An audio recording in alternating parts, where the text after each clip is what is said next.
Hey, what's up guys? It's Diego Sultan here. This is Listener's Notes. Today we're going to be talking about my favorite EPs of this past year of 2016. And I wasn't going to do this sort of video originally, but then I thought it was kind of unfair to compare little projects, EPs, splits, stuff like that, B-sides projects with full-length albums, bigger albums, because a lot of these they have a couple songs here and there, and maybe it isn't fair to make that comparison. But regardless of that, that's besides the point.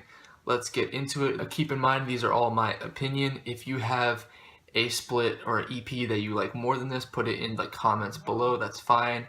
This isn't like the right answer. There is no right answer or wrong answer. It's music, it's subjective, it's opinion. So if you have an opinion on this, please let me know what you think. Without further ado, starting with number 10, we have Nails and Full of Hell. They had a split, and this thing was great. Now it's a very short split. It's about 6-7 minutes if I recall correctly, but that's kind of what you would expect in a sort of power violent genre. I mean, Nails making an album over 20 minutes is like groundbreaking for them, so I wouldn't say I was shocked by it, but I think it's exactly what I wanted if these two were to collab like they did. It's incredibly heavy, incredibly visceral. It's just power violence at its finest, lots of elements of grindcore as well, just a really heavy, cacophonous ride, and it's probably one of the best like short doses of metal you can get this year. So if this is your sort of thing, then I definitely recommend checking it out. With number 9, I have Dizzy Wright's Wisdom and Good Vibes. So with Dizzy Wright, I was never a super fan of him. I've heard a few of his songs. I think he has a cool vibe, but then when you really boil it down, how many other people have already done this and are already doing it? That's always been my biggest complaint with him as an artist. But with this EP here, there was something about it. I think part of it could be blamed on the live instrumentation. Even the drums were actual drums rather than a drum machine or rather than a produced beat. And that's always, it has a different sound to it, a different cadence to it, and I actually enjoyed it a lot. And I think he just gave a good performance here. He had some good bars, some good flows, and just the funky sort of soulful psychedelic instrumentals went well with his rapping, and it clicked. I think in a small dose, Dizzy Wright really is not bad for me. It's just when it's too much, I start to get tired of it and it wears real thin. But in this dose here, I enjoyed it. Number 8, we have Flume's Skin Companion. Flume recently dropped his LP Skin. I don't remember when, but I did review it. I was indifferent to it though. I thought it was okay. And it had some good tracks. I thought he produced really well when he had a vocalist, and I think he did a good job setting the stage for him, but for some reason his solo beats just weren't weird enough for me. Like, he sort of teetered the line between really poppy and really strange, and I wanted him to either pick one. Like, if you're gonna be super commercial, make it very glossy, make it very gaudy, make it very layered and just poppy instrumentals. If you're gonna make it textured and strange in that sense, then really make it wild, make it blow my mind, but he didn't. But with this small EP here, I wouldn't say he necessarily picks a side, but I think there's a lot bigger attention to detail. These few instrumentals are actually very enjoyable. I thought they had a good variety of textures and sounds, which really made it interesting if you're listening to it more than once, because you pick up different sounds. That's something I like in electronic music. And I enjoyed it. And I think I just want to hear more from Flume. I didn't hate his album, it just didn't click with me. I'll look forward to him in 2017, 2018, whenever he's releasing his next project. Number 7, I have Vic Mensa's There's a Lot Going On. This was actually the first time I really dove into anything Vic Mensa did, and it kind of shocked me. I didn't have high expectations going in, and there were a couple songs that were exactly what I expected. Songs like New Bay or Liquor Locker were, you know, meh at best, but he did a good job with the EP as a whole. A few of these songs, he took that conscious hip-hop route, and I really liked it. I think he did a good job talking on things like police brutality, on things like the Flint, Michigan issue, and I think he did a very good job making these songs and painting these stories while still giving his own opinion and coming off concise. He made his point, and he did it in a very good way. And of course, instrumentally, it's a pop rap album. You can expect some trap flavored beats. But the point is, the production is high quality, it's expensive. Although I like this, I would like to see him focus more on those conscious songs, because they certainly were the highlight. When he's focusing on his lyrics and trying to do something either clever or something socially conscious, I think it makes a lot better song than when he's doing a Liquor Locker or a Nube. But regardless, still a dope EP. Check it out. Number 6, we have Charli XCX's Vroom Vroom. I like this thing a lot. This thing is fun. It's very short. It's one of the shorter EPs here, but it's a blast. Charli XCX is not an artist that I was a fan of. I never wanted to make an effort to listen to an album. I did hear people talking about it on the internet, a lot of other YouTube critics, and then I was like, oh, okay, a lot of people are talking about this. I don't like Charli XCX. Why is this being talked about? And that made me immediately say, okay, let's check it out.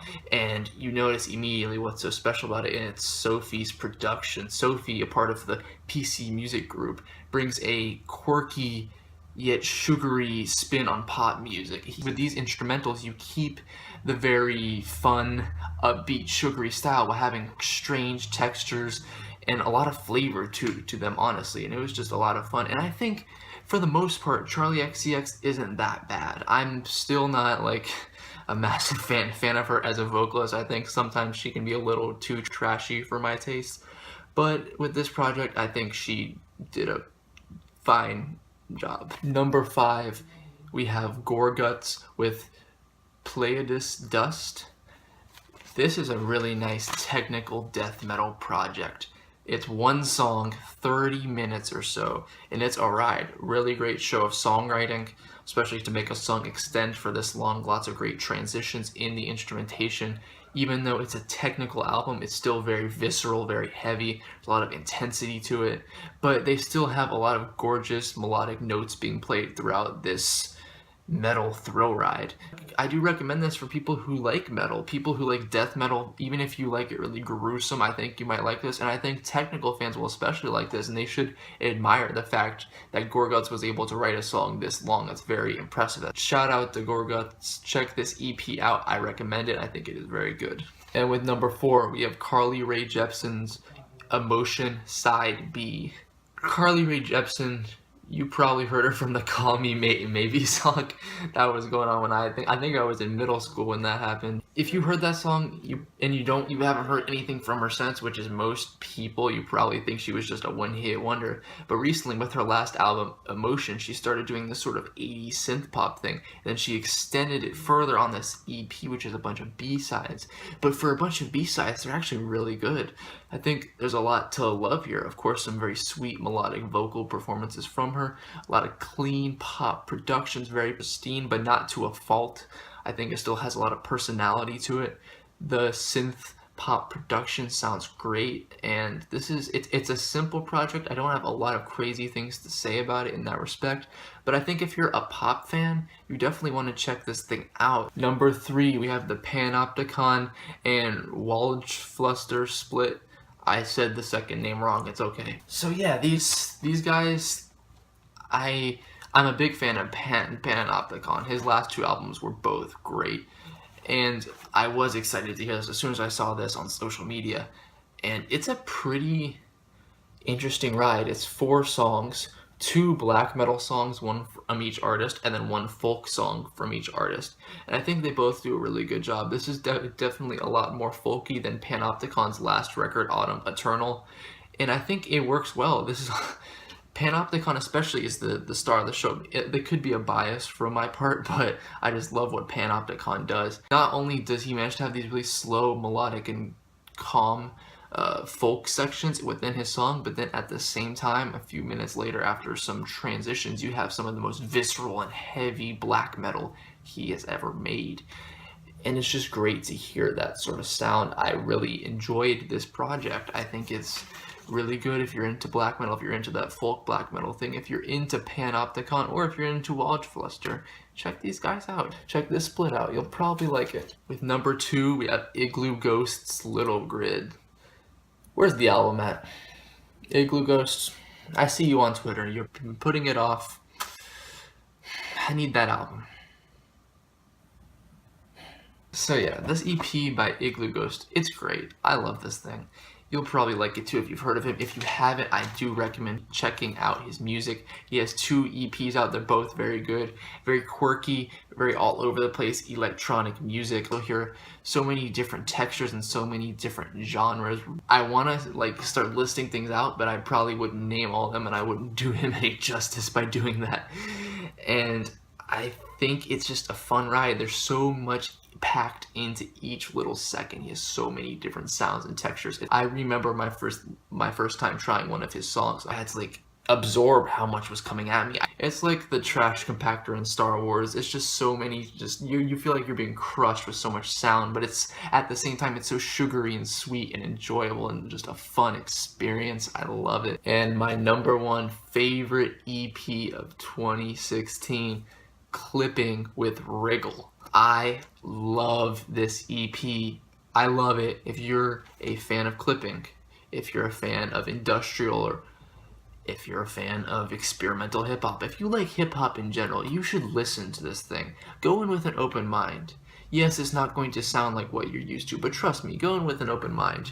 There's plenty of great flows, lyrics, and beats throughout this thing. It is one of their least abrasive projects, one of their, I would say, most accessible projects, even if it is out there, especially with the lyrics. They really took a backseat lyrically on with this EP, and that's expected if you listen to their album, Splendor and Misery, which was so lyrically dense and so focused on its story. I assume this was just something for fans who maybe wouldn't be a part of that or just wanted something to listen to. This EP, even though it's, you know, experimental or industrial, it bumps in the whip. Shout out to FIFO. It is insane. I like just about every song on it. You have a variety from very depraved and lustful songs to very bouncy, violent songs. It manages to be both their most depraved, most accessible, and just their best little thing I've gotten from them. I don't know. I love this thing. I do. Shout out to Clipping. Give this EP a listen if it sounds like something you'd like, but I mean, like I said, I recommend just about everyone tries this thing out. I've listened to this thing more than half the things on my favorite album list, at least. Thank you for watching. Subscribe if you like this sort of thing. We got more music reviews coming. Listener's notes here. I can't wait to review some more music for you guys again real soon.